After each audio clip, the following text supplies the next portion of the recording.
Carlos Alcaraz's big problem that reminds Mats Wilander of Andre Agassi: he's going to be quite inconsistent.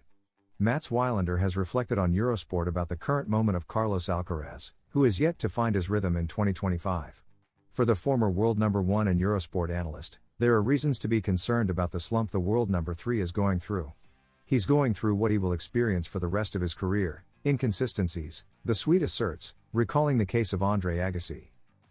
I think Carlos Alcaraz is going through what Carlos Alcaraz will go through for the rest of his career: inconsistencies. He will sometimes perform miracles, and those miracles will help him win matches, and he will perform miracles on other occasions and, in the end, he won't win the match, Mats Wilander, highly critical of the Spaniard, stated on Eurosport. For the legend, the problem goes beyond his recent losses. Obviously, losing to Jack Draper, as happened, is very unusual for an elite player. You don't lose a set so easily. Nor do you come back and win another so easily, as happened in the first 2 sets. Losing 6-4 in the third set against Jack Draper is not a major issue. But I think, in the end, Carlos Alcaraz is going to be quite inconsistent in terms of results. We are not used to seeing a former world number 1, and probably a future number 1, be so inconsistent. Wilander is very clear about who this reminds him of.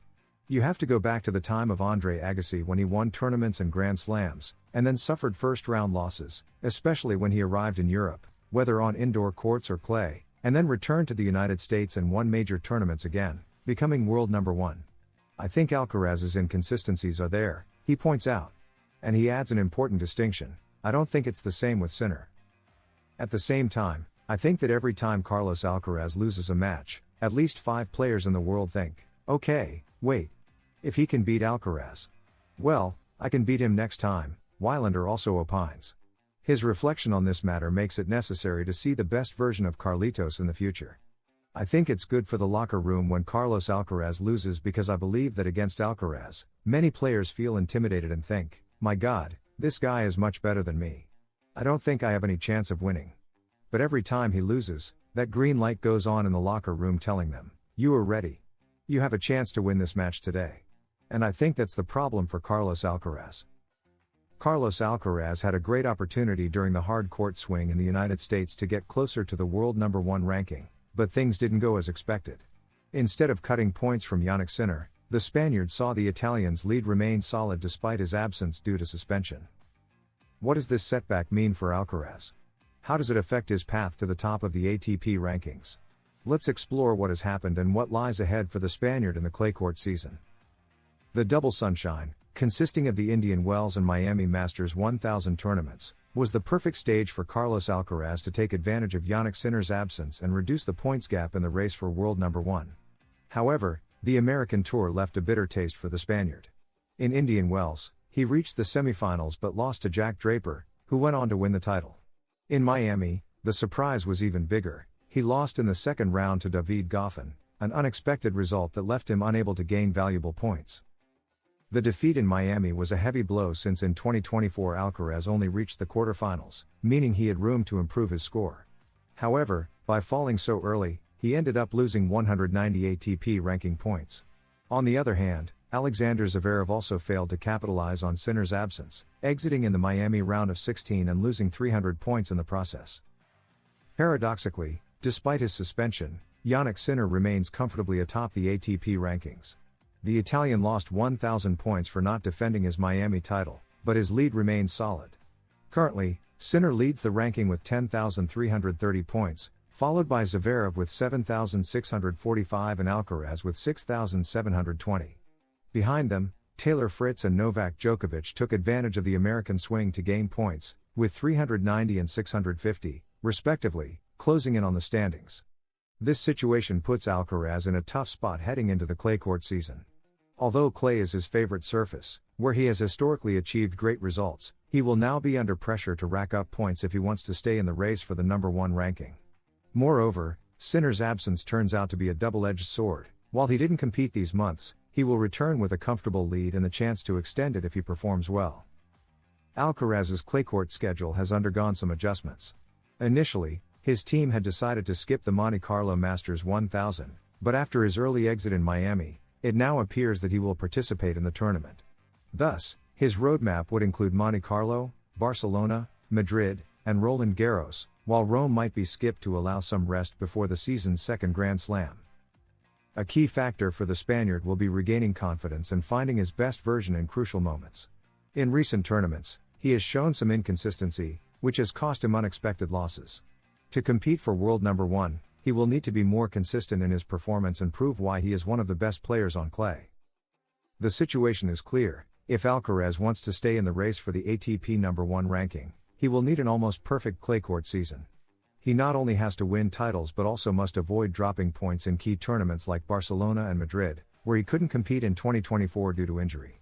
If he can dominate these events, he will have a real chance to close the gap on Sinner before Roland Garros. The US Hardcourt Tour was a missed opportunity for Carlos Alcaraz. Instead of closing the gap on Sinner, he saw the Italian remain on top despite his suspension. Now, the Spaniard faces a huge challenge in the clay court season. He needs to recover his best form and accumulate as many points as possible if he wants to stay in the fight for world number one. Ilia Topuria has become a phenomenon both inside and outside the octagon. His success in the UFC and his winning mentality have caught the attention of other great Spanish athletes.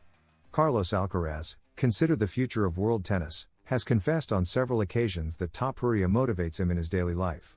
"He's a real machine," said the Spaniard, highlighting the fighter's effort and dedication. It's no coincidence that Alcaraz, who has shown great mental strength at key moments in his career, sees Topuria as a role model. But Alcaraz is not the only one. Jorge Martin, the current MotoGP world champion, has also expressed admiration for Ilia.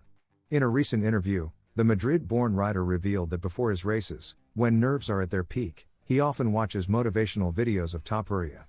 For him, the fighter is a symbol of sacrifice and discipline, values that the world's best athletes also apply in their daily lives. Faced with these displays of admiration, Ilia Topuria responds with the same humility and respect. In his latest interview with Men's Health, the Spanish champion assured that, far from feeling superior, he is also inspired by athletes like Alcaraz and Martin. "I truly admire all of them. The truth is, they also motivate and inspire me a lot," he confessed. For Topuria, these athletes are not only great competitors in their disciplines but also represent an example for the entire world, thanks to their effort and perseverance. What makes Ilia Topuria special is not just his talent in fighting but his mentality. His philosophy is summed up in a phrase he has repeated on several occasions: "There is a group of bastards working as if there were no tomorrow.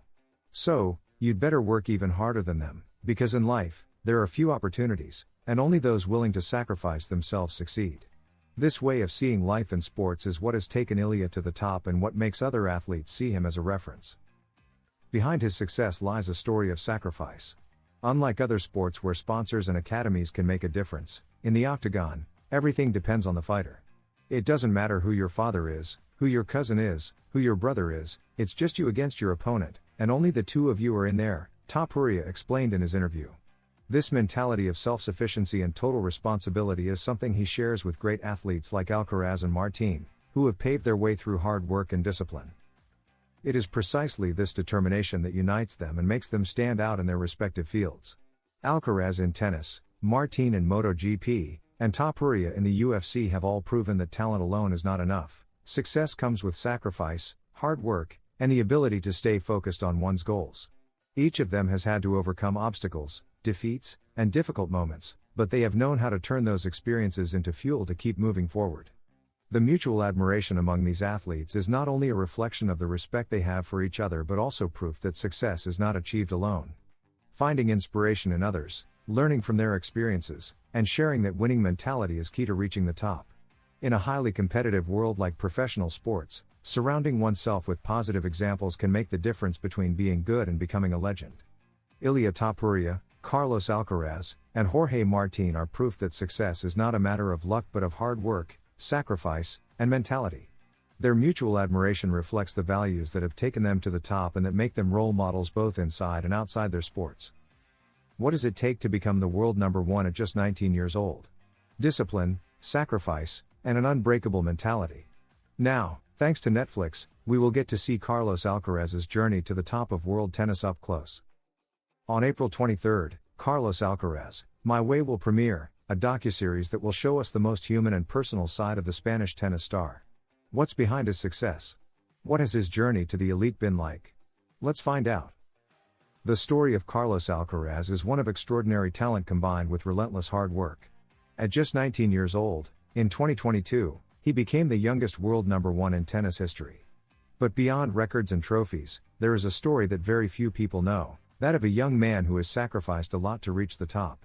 And that is precisely what Carlos Alcaraz, My Way, the new production by Netflix and Morena Films, will reveal. This docuseries will take us beyond the tennis court, allowing us to see the side of Carlos Alcaraz that few get to witness. Throughout several episodes, we will follow his journey during the 2023 and 2024 seasons, two crucial years in his career. From his most demanding training sessions to his life outside of competition, the series will showcase the daily life of an athlete who lives under the constant pressure of being one of the best in the world. According to Alcaraz himself, this series will allow people to truly understand what it takes to be an elite tennis player. People are going to see everything that isn't shown on a tennis court. It's something very different, and I hope they enjoy this series as much as I did, the Spaniard said in an interview. Without a doubt, this production will be a unique opportunity to understand the mindset and values that have taken him to the top.